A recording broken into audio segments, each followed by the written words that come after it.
ఒక్కొక్కసారి అండి ఏదో వండుతామని మొదలు పెడతాం, అది మెను వేరే వేరేగా వెళ్ళిపోతుంది. ఆ బీరకాయలు చాలా ఉన్నాయండి. సరే అని చెక్కు తీసాను, సగం వచ్చి ముదిరిపోయినాయి. దీన్ని ఏం చేశానండి, కొంచెం బాగున్న ముక్కలు, ఒక ఉల్లిపాయ, 2 పచ్చిమిరపకాయలు వేసి నూనె లేగనిచ్చి బీరకాయ ముక్కలు వేసి ఉప్పు పసుపు వేసాను. నీరంతా ఎగిరిపోయాక కొంచెం కారం వేసి ఇవన్నీ కొంచెం పాలు పోస్తా ఫైనల్గా.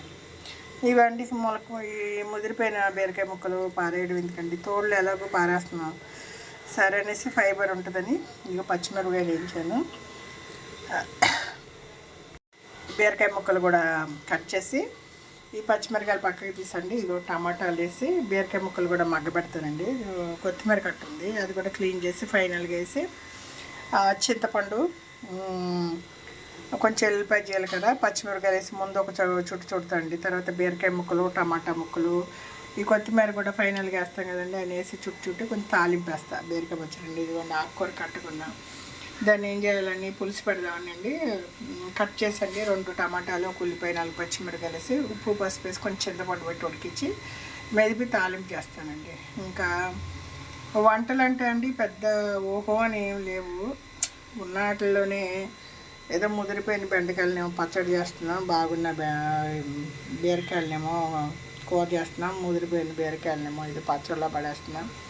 టమాటాలు ఎక్కువ ఉన్నాయండి. వేరే పచ్చడి చేసాం అనుకోండి, అన్నంలో వేసుకోగా మిగిలితే దోశలో కూడా తినొచ్చని ఒక పచ్చడి చేసి పెడతారు. రోటి పచ్చడి ఎప్పుడు ఒక కుదిరితే రోట్లో చేస్తాను, లేదా బతికిస్తే మిక్సీ అండి.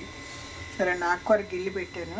ఇంకా కాసేపు నీళ్ళలో ఉంచుతా అండి. మందులు ఉంటాయి ఆకుకూర కట్ట, ఎప్పుడు ఎమ్మటే కొయ్యకూడదండి. నీళ్ళలో 10 సార్లు బాగా జాడించుకుని మందులు అన్నీ పోయినాక చక్కగా కట్ చేసుకుని వండుకోవాలండి. ఇది వెస్ట్ గోదావరి అమ్మమ్మ వంటల వీడియో అండి.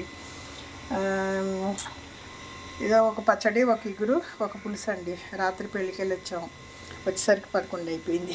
లేచేసరికి ఏమీ లేదండి, వచ్చేసరికి టైర్డ్ అయిపోతున్నాం. మనకి ట్రావెల్ చేయడం అది కొంచెం కష్టంగా ఉంది. ఇదండి వంట మొదలెట్టేసి అన్నం కడిగి పెట్టేశాను. ఇంకా ఈ పచ్చడి నూరి బీరకాయలో కొంచెం కారం వేసి పాలు పోస్తే పని అయిపోద్దండి. ఇది మిక్సీ వేసి అద్దాయి ఉడకబెట్టి ఎక్కడ పనులు అక్కడ ఉన్నాయండి. ఒక రోజు బయటికి వెళ్ళి వస్తే ఎక్కడ పనులు అక్కడే ఉంటున్నాయండి. ఆ రోజు ఇల్లే హడావిల్లో ఎక్కడెక్కడ వదిలేసారు. ఇప్పుడు వెళ్ళొచ్చిన చీరలు అవి ఉతుక్కోవడం, ఆరేసుకోవడం, ఇస్త్రీకి ఇవ్వడం, మళ్ళీ అండి నిన్న వదిలేసిన పనులు ఏమైనా ఉంటే కంప్లీట్ చేసుకోవడం. ఇదండి, ఇది వెస్ట్ గోదావరి అమ్మమ్మ వంటల వీడియో అండి.